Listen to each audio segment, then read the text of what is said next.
여러분 반갑습니다. 황지원입니다. 자, 이번에 이제 평가단은 36회 감정평가사에 나왔던 금융론 부분인데 한번 같이 살펴보도록 하죠.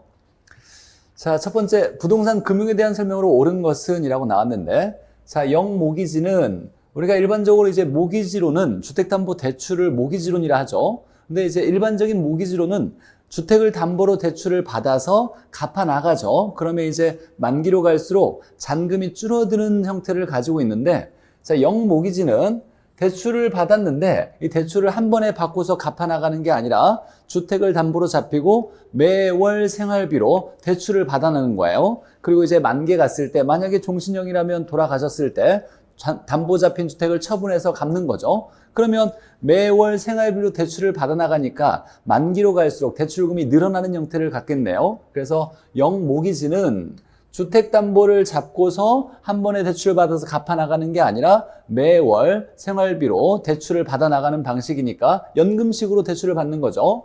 시간이 지남에 따라서 대출 잔금이 늘어나는 구조이고, 맞죠? 자, 일반적으로 비소구형 대출이다 라고 나왔는데, 자, 소구는 상환 청구를 할 수 없는, 비소구니까 상환 청구를 할 수 없는 구조라고 얘기하는 거죠. 자, 일반적으로 영모기지 5번을 먼저 보니까, 자, 우리나라의 공적 보증, 주로 이제 한국주택금융공사가 보증을 하는데, 자, 주택연금과 농지연금이 있어요. 산지연금은 없고 주택연금, 농지연금이 있는데, 자, 주택연금의 특징이 우리가 이제 우리 부동산학교에서 나오는 내용이 주택연금인데, 주택연금은 만약에 주택연금에 가입해서 대출을 받았을 때 처음에 했던 것보다 주택담보대출을 받았을 때 오래 사셔가지고 대출금을 많이 받았을 때 주택의 가치가 떨어져서 처분했더니 대출금과 주택 처분가액을 비교했을 때 대출금을 많이 받았을 때 모자란 금액을 상속인에게 상환 청구하지 않죠. 상환 청구하지 않으니까 비소구형 대출이다. 1번이 맞네요. 만약에 남는 게 있다라면 돌려주죠. 그래서 주택연금에서 모자라면 상환 청구하지 않고 남으면 돌려주는 대출 방식이죠. 자, 두 번째, 우리가 이제 이런 건 처음 들어보진 못했는데 가치 상승 공유형 대출이라고 나왔어요.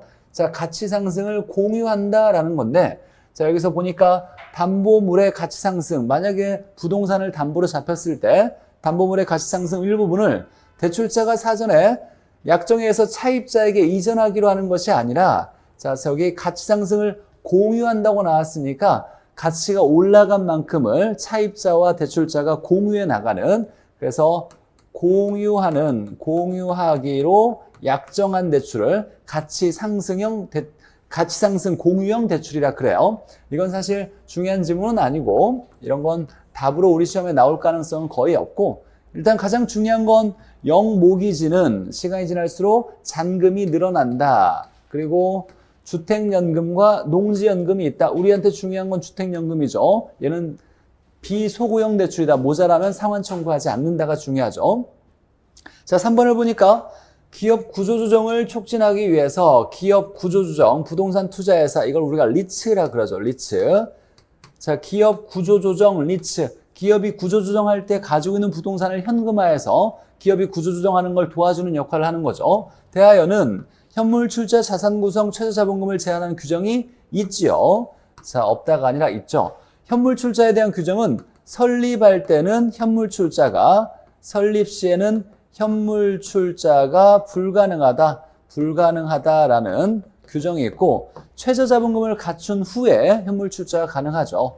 자, 자산 구성은 부동산 투자회사는 80% 이상을 부동산 등으로 구성해야 되고, 이때 70% 이상은 부동산이어야 해요.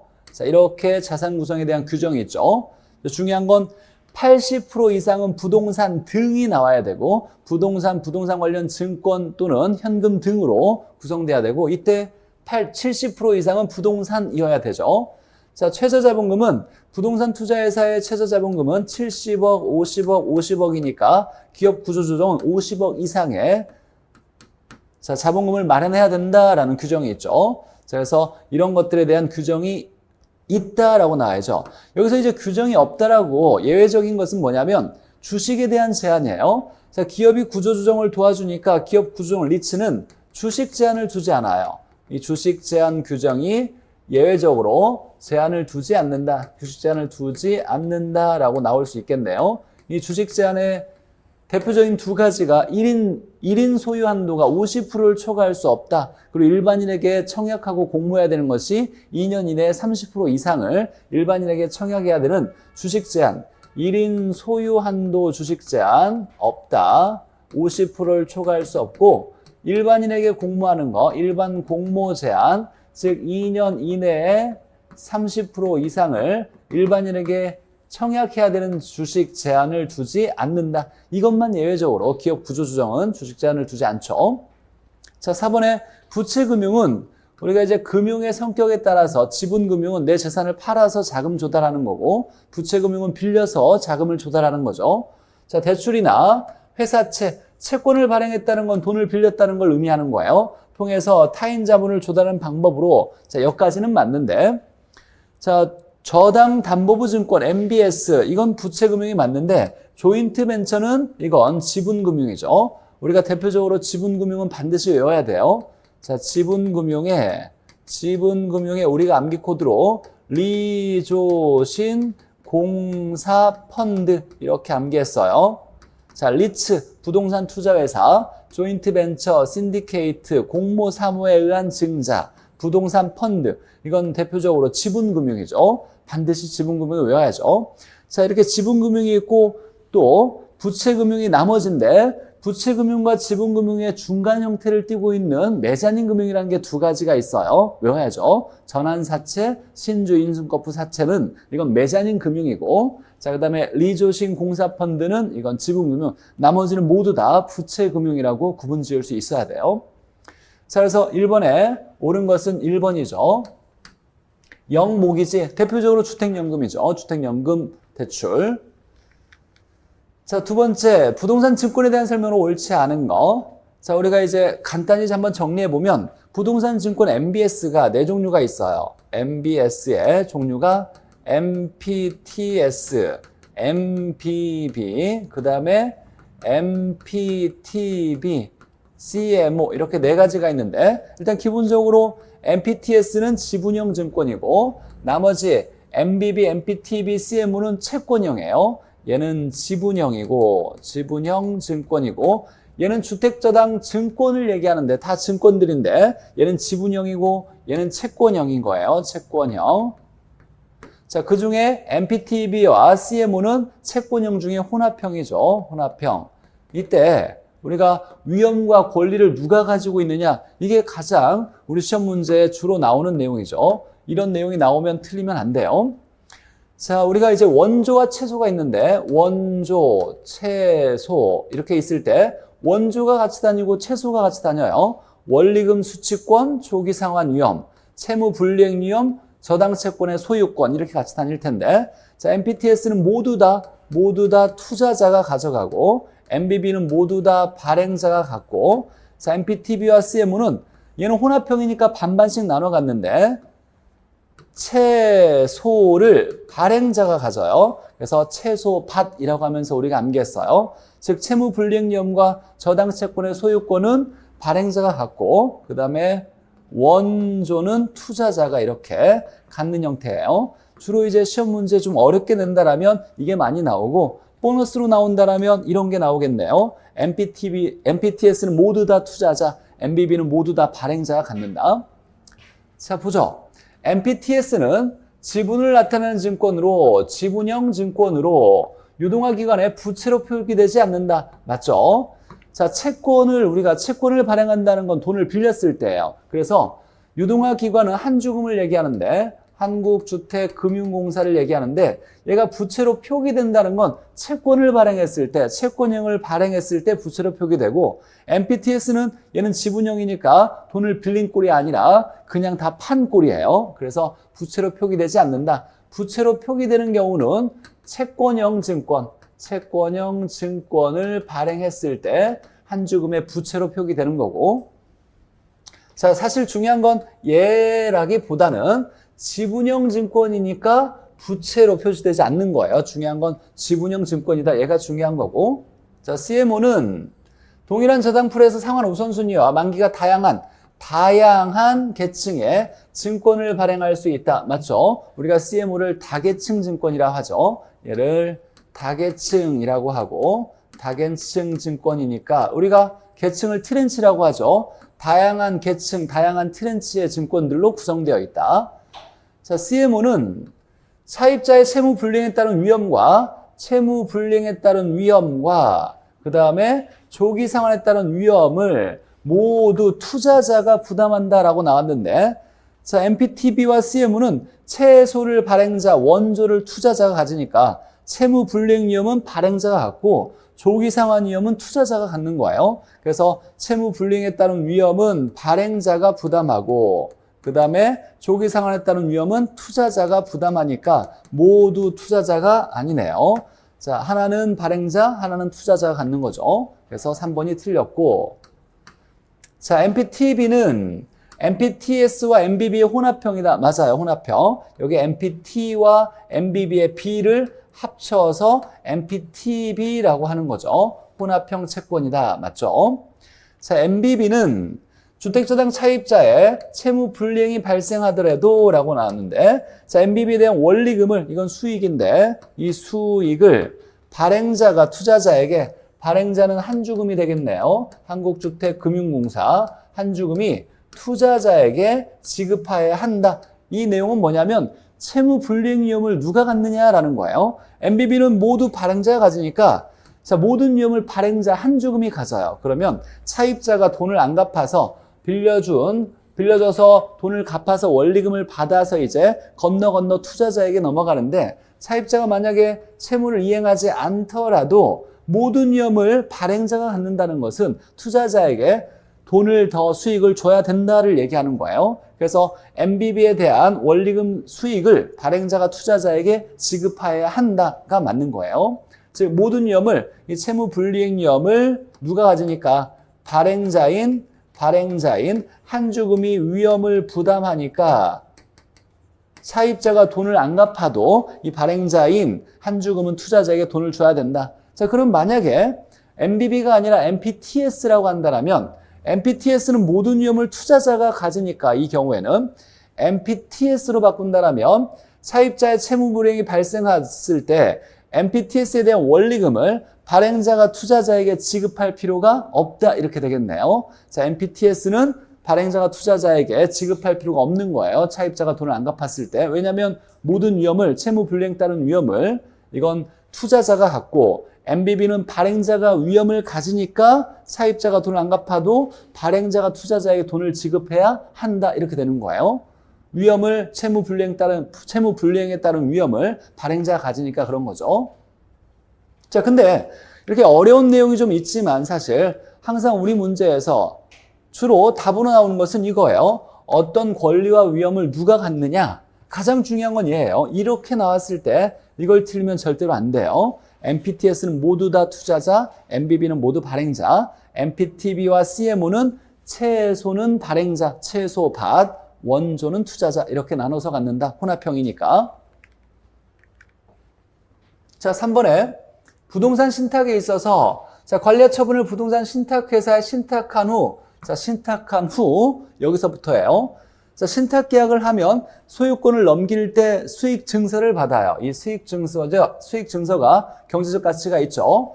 이 수익 증권 또 이 수익 증서를 담보로 하여 은행에서 대출을 받았대요. 자, 이걸 뭐라고 하냐? 이런 신탁 방식을 수익 증서를 담보로 해서 대출 받은 거, 이걸 담보 신탁이라 하죠. 독립적으로 한 문제가 나왔으니까 우리 시험에도 등장할 수 있는 문제가 되겠네요. 자, 신탁 계약했을 때, 신탁 계약을 체결할 때 받은 수익 증서를 담보로 돈을 빌리는 거, 이걸 담보 신탁이라 하죠. 돈을 빌리니까 이건 부채 금융의 일종이겠네요. 부채 금융이죠.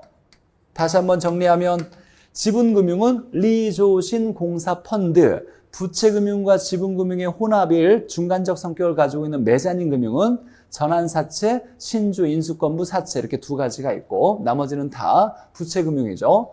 자, 담보신탁은 신탁계약을 따라서 돈 빌리는 거, 수익증서를 담보로 돈 빌리는 걸 담보신탁이라 한다. 자, 네 번째. 자, 부동산 투자에서 법령상 자기관리 부동산 투자회사가 자, 자기관리 부동산 투자회사는 실체형이죠. 실체형이니까 본점 외에 지점을 설치할 수 있고 직원을 둘 수 있죠. 상근 임직원을 둘 수 있는 건 부동산 투자회사 중에 자기관리밖에 없죠. 자, 자산을 투자 운용할 때 상근으로 들어와야 될 전문 인력에 해당하지 않는 거 이렇게 나왔네요. 자, 전문 인력으로 해당되는 기본적인 내용은 자, 감정평가사가 부동산과 관련된 자격증을 딴 사람이죠. 뿐만 아니라 우리가 공인중개사도 역시 부동산 관련된 전문 자격증 나라가 인정하는 공인이에요. 그래서 이 두 사람이 자격증을 딴 사람이죠. 열심히 공부해서 자격증 딴 사람이 해당 분야에 5년 이상 종사한 사람은 전문 인력이 될 수 있어요. 가장 중요한 건 이 두 개죠. 감정평가사 또는 공인중개사로서 자격증을 딴 사람이 해당 분야에 5년 이상 종사한 사람. 자, 그래서 1번에 공인회계사로서 3년 이상. 공인회계사는 아무런 관련이 없어요. 공인 들어갔다고 해서 부동산과 관련된 사람이 아니고 이 공인회계사는 관련이 없고 공인중개사와 감정평가사고 나머지 이제 기타 내용에서 또 다른 사람도 이제 전문 인력이 될 수 있는데 자, 부동산과 관련된 석사 이상의 공부를 많이 한 사람이죠. 대학원까지 졸업해서 석사를 받은 사람이 이제 공부를 많이 했으니까 전문가로서의 지식은 충분히 갖췄다고 보는 거예요. 자, 그리고 여기에 해당 분야에 3년 이상 종사한 사람도 역시 전문 인력이 될 수 있어요. 석사, 부동산과 관련된 석사학위를 받고서 3년 이상 해당 분야에 종사한 사람. 자, 그 다음에 자산관리회사에서 5년 이상 근무한 사람. 자, 그러면 이 정도 자산관리회사, 부동산에 투자 운용 관리하는 회사죠. 자, 이런 사람이 5년 이상 근무했다라면 이제 부동산에 대한 여러 가지 지식을 충분히 갖췄으니까 이렇게 한 사람 중에서 자, 부동산 관련된 해당 분야 역시 3년 이상 종사한 사람도 역시 전문 인력이 될 수 있다예요. 이런 내용을 세세하게 다 알아둘 수는 없지만 적어도 이 세 가지에 대해서는 명확히 맞다 틀리다를 구분할 수 있어야 돼요. 자, 첫 번째, 우리 시험에 자주 등장했던 지문이기도 해요. 공인중개사와 감정평가사로서 해당 분야에 5년 이상 종사한 사람이 자기관리 부동산 투자회사의 전문 인력이 될 수 있다. 상근 임직원이 될 수 있다. 자, 공인회계사는 아무 관련이 없다라는 거예요. 자, 그래서 1번이 틀렸고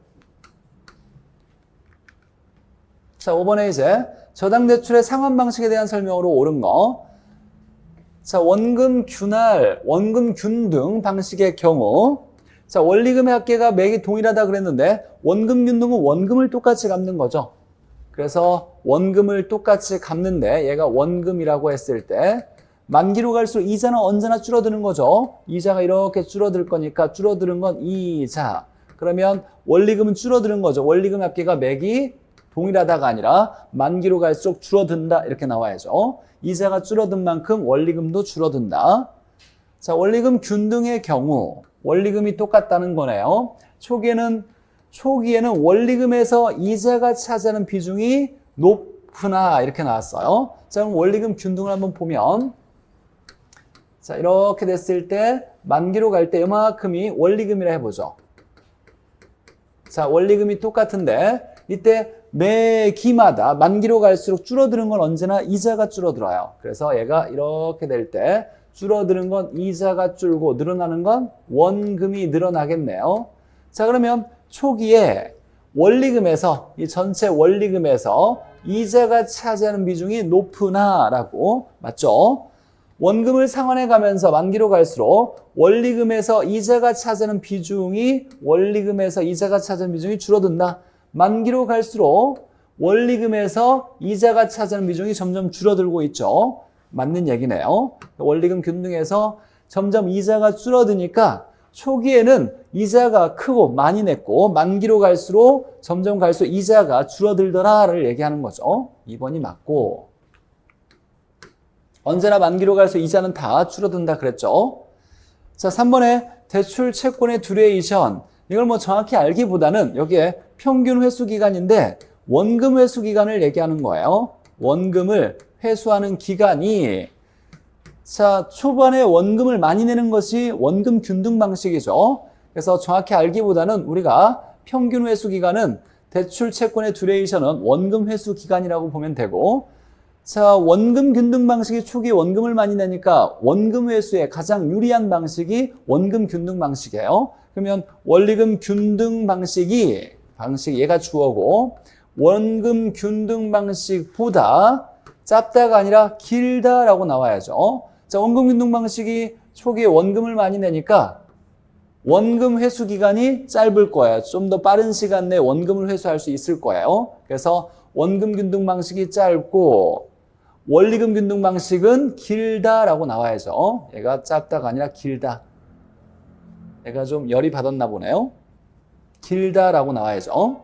자, 4번에 체증 분할 상환, 점증식 방식이죠. 점증식, 체증식 방식은 처음엔 조금 내고 만기로 갈수록 점점 원리금을 늘려가는 방식이죠. 장래 소득이 늘어날 것으로 예상되는 차입자에게 적합하다라고 나와야죠. 장래에 많이 낼 거니까 초기에는 조금 내고 미래 만기에 많이 낼 거니까 장래 소득이 늘어날 거라고 예상되는 경우. 자, 거치식 방식은 우린 사실 이제 거치식 방식을 배우진 않는데 거치식은 이자만 냈다가 나중에 이제 원금을 한 번에 갚거나 나중에 일정 부분 후에 뭐 예를 들면 5년 거치 후 원리금 균등이면 5년 동안 이자만 내다가 원리금을 갚아 나가는 거죠. 자, 거치 기간 동안에 이자만 내는 거예요. 자, 그러면 대출자 입장에서 금리 수입이 줄어드는 상환 방식이라고 나왔는데, 자, 거치식은 원금을 하나도 안 내니까 처음에 거치 기간 동안에는 원금을 안 내니까 그냥 모든 원금에 대한 이자를 많이 내게 되는 거예요. 그래서 이자만 내지만 원금을 안 내고 이자만 내다 보니까 이자가 굉장히 많이 내겠죠. 갚은 원금이 하나도 없으니까 잔금이 대출금 그대로인 거예요. 그래서 대출자 입장에서는 금리 수입이 늘어나는 방식이에요. 원금을 갚아 나가야 잔금이 줄어들어서 이자가 좀 줄어들 건데 거치 기간 동안에는 원금을 하나도 안 갚고 이자만 내다 보니까 가장 큰 이자를 계속 내게 되는 거예요. 물론 이제 원금을 내지 않고 이자를 많이 내긴 하지만 원리금보다는 좀 적다 보니까 부담이 좀 줄어들어서 거치식 방식을 쓰기도 하지만 사실 실제로 내는 이자는 가장 많은 거죠. 갚는 원금이 중간에 하나도 없다 보니까. 자, 상업용 부동산보다 대출보다 주택재정담보대출에서 주로 활용한다. 뭐 이건 맞는 얘기긴 한데 대출자 입장에서 거치식 방식은 금리 수입이, 이자 수입이 늘어나는 방식이죠. 틀렸고. 자, 어찌됐거나 3번과 5번 정도는 좀 어렵다라고 느껴질 수 있는데 우리 시험에서는 2번 같은 지문이 나왔을 때 맞다 틀리다를 좀 명확하게 구분할 수 있어야 돼요. 가장 시험 문제 많이 나오는 것이 원리금 균등이죠. 원리금은 일정한데 만기로 갈수록 이자가 줄고 원금이 늘어나는 거죠. 자, 6번에 자 31회에 나왔던 감정평가사 문제인데 부동산 증권에 대한 거. 자, 아까 우리가 MPTS, MBB, MPTBCM 뭐 이렇게 네 가지가 있는데 MPTS는 모든 권리와 위험을 투자자, MBB는 모두 다 발행자, MPTB와 CMO는 최소 발행자, 원조 투자자 이렇게 정리를 무조건 해놔야 돼요. 자, MPTS가 나왔네요. 그러면 자 옳은 걸 구하라고 했는데 자, 모기지의 소유권, 저당 채권의 소유권이에요. 소유권. 얘가 중요한 거고 소유권, 원리금 수취권. 우리가 원조 최소 모두 다 누가 갖는다? 투자자가 갖는다. 투자자에게 이전된다. 맞는 얘기죠. MPTS는 모두 다 모든 권리와 위험을 다 투자자가 가지니까. 그래서 여기에 같이 따라다니는 채무 불이행 위험 또한 그 다음에 이것과 같이 다니는 조기 상환 위험 또한 모두 다 투자자가 갖는 거죠. 아무 문제가 없어요. 그래서 사실 이 문제에서는 1번이 정확히 맞다라고 자신 있게 찍고 다음 지문을 안 읽고 넘어갈 수 있어야 돼요. 자, 나머지 보죠. MPTB 이렇게 나왔는데 자, MPTB는 혼합형이니까 최소를 발행자가 갖고 원조를 투자자가 갖는 거죠. 자, 그러면 소유권, 최소니까 발행자가 가져야죠. 소유권은 발행자가 갖고 자, 원리금 수취권, 원자는 투자자가 갖는 거죠. 발행자가 아니라 투자자에게 이전한다. 이렇게 나와야 되고 자, MBB는 모든 권리와 위험을 발행자가 갖죠. 조기상환 위험과 채무불이행 위험은 발행자가 부담한다. 이렇게 나와야 되고 자, 다계층 증권 CMO 다양한 계층, 다양한 증권으로 구성되어 있는데 얘는 지분형 증권으로만 얘로만 구성된 것도 아니고 지분형이 아니라 채권형인 거예요. 우리가 MPTS 하나만 지분형이고 나머지 MBB, MPTB, CM은 모두 다 채권형이고 MPTB와 CM은 채권형 중에 혼합형인 거죠. 지분형 증권으로만 구성되는 것이 아니라 주로 채권형 증권으로 다양하게 구성되어 있는 거죠. 자, CMBS는 이 C자가 커머셜 MBS인데, 자, 우리가 MBS는 주택에 대한 저당 증권에 대한 주택에 대한 저당에 잡혔을 때 채권을 바탕으로 한 증권이에요. 자, 근데 이 CMBS는 이제 상업용 상가죠, 상가. 상가를 바탕으로 해서 발행되는 증권을 얘기하는데, 자, 반드시 공적 유동화 중개기관. 이 공적 유동화 중개기관은 우리나라 경우는 한주금이죠. 한국주택금융공사가 하는데, 얘를 통하여 발행되는 건 아니에요. 반드시 그런 건 아니고, 사실 MBS도 마찬가지고 CMBS도 마찬가지고 우리나라에서 주로 한주금이 유동화 중개기관 역할을 하지만 은행이 바로 MBS를 발행해서 투자자에게 팔고서 자금을 조달할 수도 있어요. 반드시 한주금에서 하는 것이 아니라 자, 개인 금융기관이 직접 할 수도 있다는 거예요. 외국 같은 경우는 이렇게 나라 기관이 하지 않고 바로 금융기관이 바로 MBS를 발행해서 투자자에게 자금을 조달받는데 우리나라 같은 경우는 한주금이 주로 역할하지만 모든 걸 한주금이 하는 건 아니다. 은행이 바로 MBS를 발행할 수도 있다라는 거예요. 자, 근데 이런 아래 지문에 오기 전에 1번에서 역시 맞다 틀리다가 명확히 구분될 수 있어야 되고 자, 7번에 프로젝트 금융 PF라고 하죠. 자, PF, 프로젝트 파이낸싱이고, 이거 우리말로 바꾸면 개발금융인 거예요. 개발금융.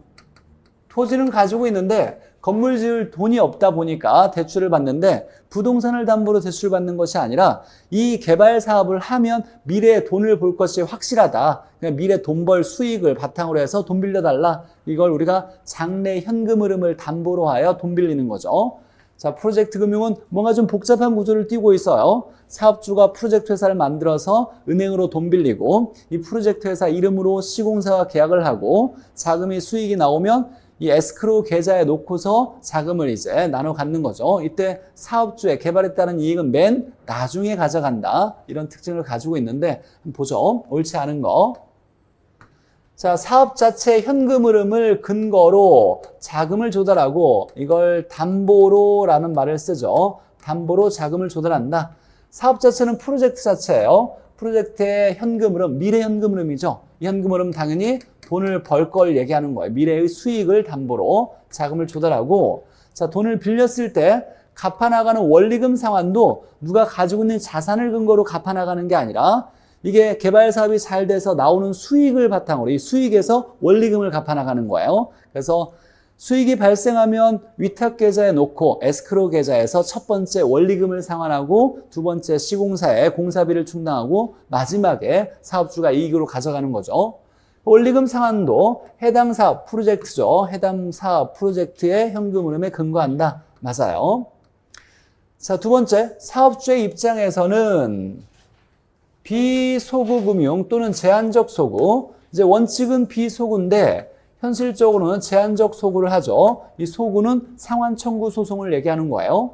자, 그러니까 프로젝트가 망해서 망했다라면 은행에서 빌려준 돈을 가져갈 때 이 프로젝트 자체 자산을 청산해서 빌려준 돈을 가져가야 돼요. 자, 그러면 돈이 모자랐을 때 사업주에게 돈 달라고 할 수가 없다. 이걸 비소구 금융이라 하죠. 그러면 비소구 또는 제한적 소구이므로 상환 의무가 제한된다 할 필요가 없는 장점이 있다. 상환 의무가 없다라는 상환 의무가 없다라는 장점이 있다. 맞는 얘기죠. 사업주 입장에서는 장점으로 작용하는 거죠. 은행이 사업주에게 돈 달라고 상환 청구할 수 없으니까.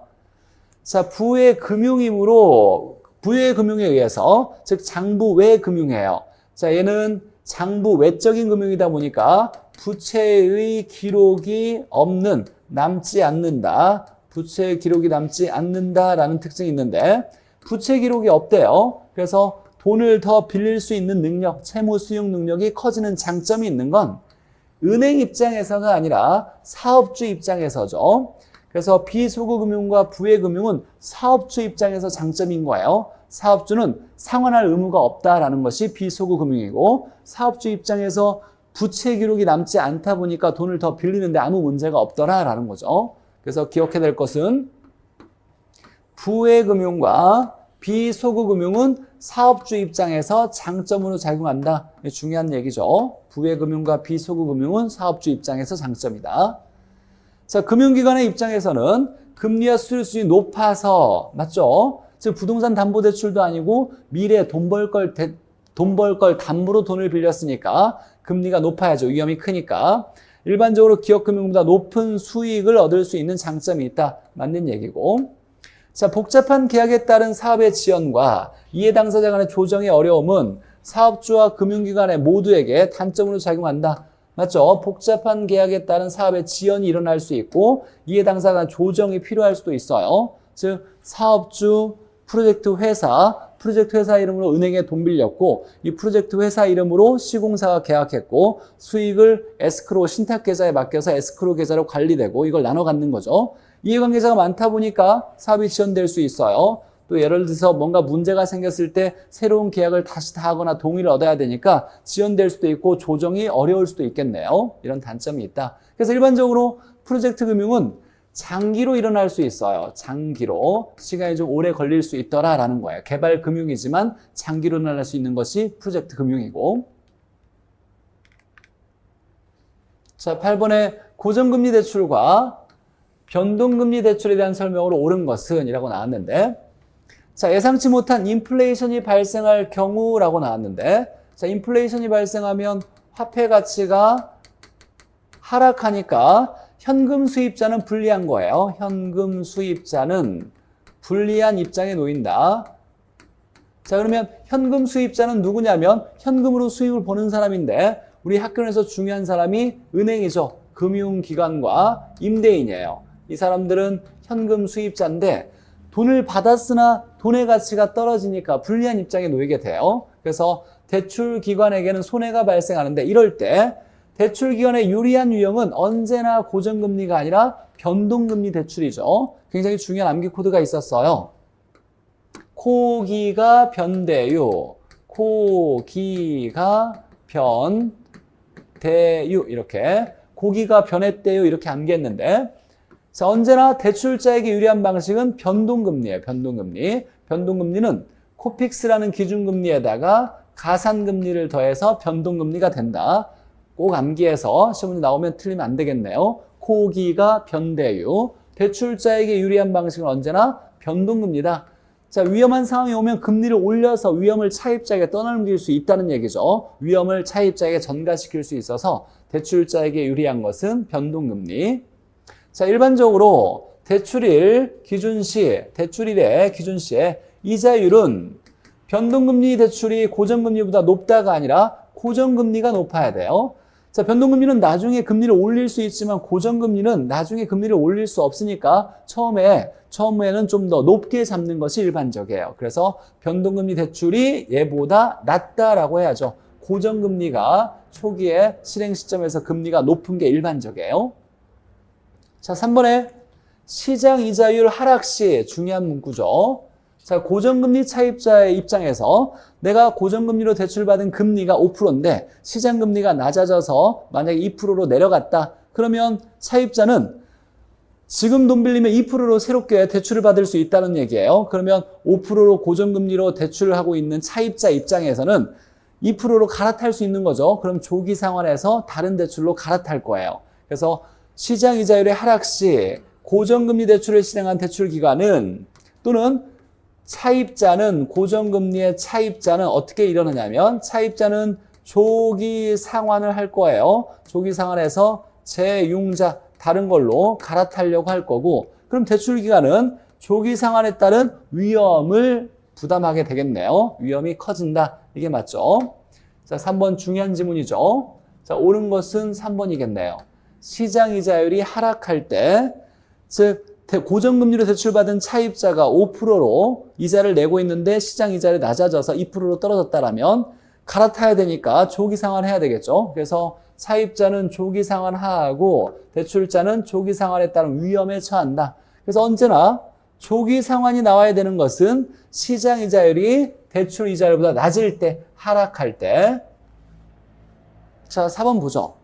변동금리 대출에서 자, 대출 기간 중에 금리가 변동되는 것은 이라고 나왔는데 자, 변동금리니까 대출 기간 중에 금리가 변할 수 있겠죠. 이건 뭐냐면 자, 대출 금리가 변하는 건 시장 상황이 변하기 때문이에요. 시장 상황의 변동 때문에 금리가 변하는데 그러면 시장 상황을 대표하는 지표 금리가 뭐냐라고 했을 때 우리가 이제 코기가 변대율이라고 외웠을 때 자, 이 코픽스라는 기준금리가 시장 상황을 대표하는 지표금리인 거예요. 그래서 시장 상황이 변하면 이 코픽스라는 기준금리가 변해서 금리가 변동되는 거예요. 그래서 대출기간 중에 금리가 변동되는 것은 가상금리가 아니라 기준금리라는 코픽스가 조정되기 때문이다 라고 나와야죠. 이 코픽스, 시장 상황이 달라짐에 따라 코픽스나 기준금리가 달라져서 금리가 변동되는 거죠. 자, 5번에 변동금리 대출의 경우 시장 이자율 상승 시 이자율의 조정주기가 짧을수록 이자율의 조정주기가 짧다라는 건 자주자주 이자율을 올리겠다, 위험을 자주자주 차입자에게 떠넘기겠다라는 의미니까 대출 기관에게 더 유리하다라고 나와야죠. 자, 차입자에겐 더 불리하고 대출자에겐 더 유리하겠죠. 이자율 조정주기가 짧다는 건 자주자주 금리를 올려서 위험을 대출자가 차입자에게 떠넘기겠다라는 의미니까. 자, 그래서 옳은 것은 3번이고. 자, 프로젝트 회사가 또 나왔네요. 자, 사업주가 특수목적 회사인 프로젝트 회사를 설립하여 자, 그럼 뭐가 등장하냐면 사업주가 프로젝트 회사를 만들었죠. 얘는 실체가 있는 게 아니라 법으로 인정받는 명목상 회사예요. 서류상 명목상 회사. 그러니까 조건만 갖추면 우리 시험에서 법인세를 면제받을 수 있다. 이런 내용이 연관된 거고. 자, 설립하여 프로젝트 수행에 필요한 자금을 금융기관부터 대출을 받은 방식에 자, 은행으로부터 프로젝트 회사에게 PF를 빌려주는 거죠. 프로젝트 금융을 활용하는 경우에 PF에 대한 내용이고 옳지 않은 거라고 나왔는데 자, 대규모 자금이 소요되고 즉 건물 지을 때 주로 대규모가 많이 사용되고 사실 이렇게 예를 들면 개발 같은 거 석유 개발, 천연가스 개발 이런 것들도 역시 PF를 통해서 자금을 조달하죠. 대규모 자금이 소요되고 공사기간이 장기인 사업에 특히 이 프로젝트 같은 경우는 이해관계자가 많아서 시간이 오래 걸릴 수 있다 그랬어요. 그래서 장기인 사업에 적합하게 자금을 조달하는 수단이 될 수 있다. 맞는 얘기고. 자, 프로젝트 금융에 의한 채무는 사업주와 독립적이므로 이 사업주, 이 말은 무슨 말이냐면 이 채무는 만약에 돈을 빌렸는데 돈은 프로젝트 회사 이름으로 돈 빌린 거예요. 그래서 만약에 프로젝트가 실패하더라도 은행은 빌려준 돈을 사업주에게 돈 달라고 할 수가 없어요. 그래서 이 사업주는 이 자금과 독립적으로 작용한다는 얘기예요. 그래서 부채 상환 의무가 사업주에게 전가되지 않는다. 사업주는 부채 상환 의무가 없다. 이 말은 비소구 금융의 원칙이다를 얘기하는 거네요. 즉, 돈 달라고 은행이 사업주에게 청구할 수가 없다. 상환 청구 소송을 할 수 없는 게 원칙이다. 그러니까 사업주는 상환 의무가 없다라고 얘기할 수 있고 이건 사업주에게 장점으로 작용하는 거죠. 사업주에게 장점으로 작용하는 것이 비소구 금융과 아까 부외 금융이죠. 사업주의 장부에 부채 기록이 없어서 돈을 더 빌리는데 아무 문제가 없다. 자, 사업주가 이미 대출 한도를 넘어섰거나 대출 제한 요인이 있는 경우에도 가능하대요. 자, 이게 뭐냐면 이게 채무 수용 능력이 커진다. 채무 수용 능력이 높아진다. 재고될 수 있다를 얘기하는 거예요. 이유가 뭐냐면 자, PF는 부외금융이다 보니까 사업주의 장부에 부채 기록이 없어요. 그래서 이런 문제가 있어도 돈을 빌리는데 아무 문제가 없는 거예요. 그래서 이 두 개는 사업주에게 장점으로 작용하는 하나는 비소구금융과 하나는 부외금융이죠. PF가 나오면 언제나 나오는 내용이에요. 비소구금융과 부외금융은 사업주에게 장점으로 작용한다.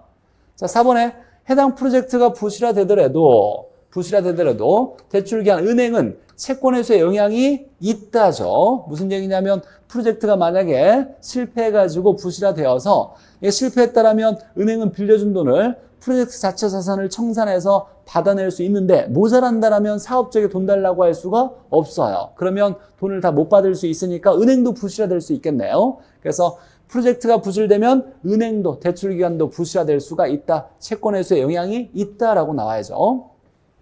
이건 비소구 금융의 특징에서 기인한 성질이죠.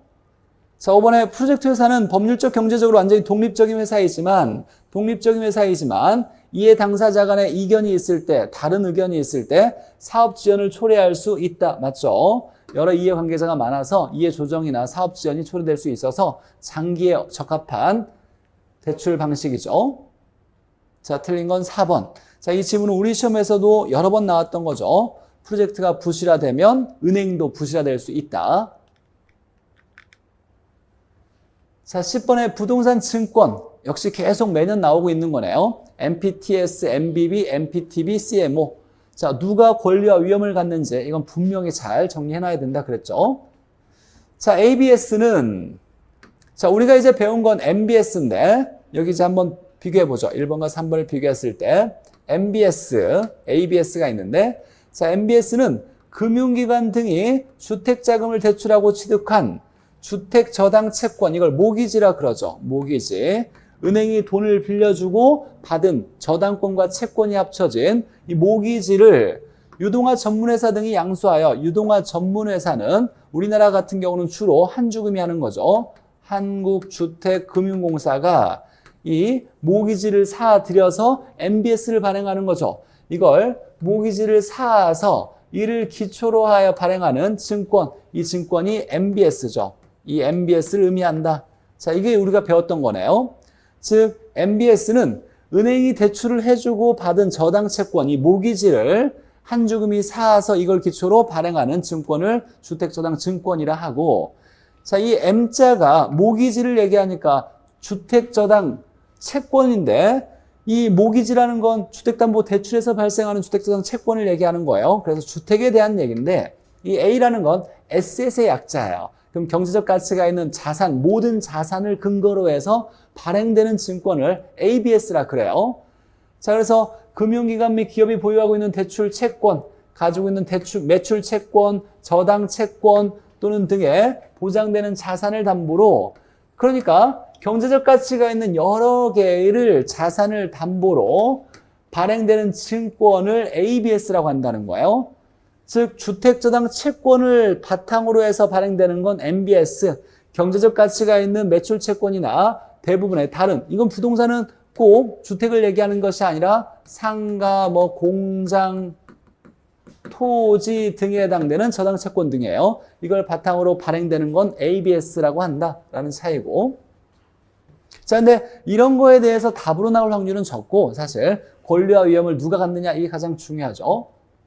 MBB는 모기지 풀에서 발생하는 현금흐름 관련된 위험을, 자, MBB는 모든 권리와 위험을 누가 갖는다? 발행자가 갖는다. 투자자에게 이전하는 것이 아니라 발행자가 갖는 채권이다. 채권은 맞죠? 채권형이니까. 그래서 2번이 틀렸네요. 자, MPTS는 모두 다 투자자, MBB는 모두 다 모든 권리와 위험을 MBB는 발행자가 갖는 거죠. 자, 4번 보니까 MPTS는 얘는 모든 권리와 위험을 투자자가 갖죠. 자, 원리금 수취권과 주택저당권에 대한 지분권, 이 지분권은 소유권을 얘기하는 거예요. 이 소유권과 원리금 수취권은 투자자에 이전한다. 투자자가 모두 다 갖는다. 자, CMO, 다계층 채권이라고 하는데 저당 채권을 발행할 몇 개의 계층으로, 다양한 계층으로 이렇게 얘기하는 거죠. 다계층 채권이니까 나눈 후 각 계층마다 상이한 이자율을 적용해서 원금 시대 선순을 다르게 정할 수 있다. 다계층이니까 맞는 얘기죠. 자, 그래서 이렇게 부동산 증권이 나오면 좀 어려운 지문들을 출제자가 많이 이렇게 집어넣지만 사실 답이 되는 건 권리와 위험을 누가 갖는지. 다시 한번 정리하면 MPTS는 모든 권리와 위험을 투자자, MBB는 모든 권리와 위험을 발행자. 자, MPTB와 CMO는 반반씩 나눠갔죠. 혼합형이니까. 그래서 최소는 발행자, 최소 밭 생각하면서 채무 불이행 위험과 소유권은 발행자, 원조는 투자자, 원리금 수취권과 그 다음에 조기 상환 위험은 투자자가 갖는다. 이렇게 최소 밭, 원조, 투자자 이렇게 구분할 수 있어야죠. 자, 이렇게 해서 평가단 36회를 우리가 좀 봤고, 나머지 이제 감정평가사에서 개발관리론이나 감정평가 문제가 조금 있긴 한데, 개발관리론 문제는 그렇게 어렵게 출제된 적이 없고, 그 다음에 감정평가사의 감정평가 문제는 좀 어려워서 우리가 접근해야 될 감정평가는 가장 기본적인 것만 우리 시험 문제에서 나오는 거니까 그것만 중심으로 쉽게 공부한다 했죠. 그래서 금융론까지 우리가 감정평가사 문제를 받고, 자, 평가단 지금까지 문제 푸시느라고 고생 많이 하셨고, 남은 기간 얼마 남지 않았는데 최선을 다해서 모두 합격하시기를 진심으로 기원드리겠습니다. 그동안 고생 많이 하셨습니다.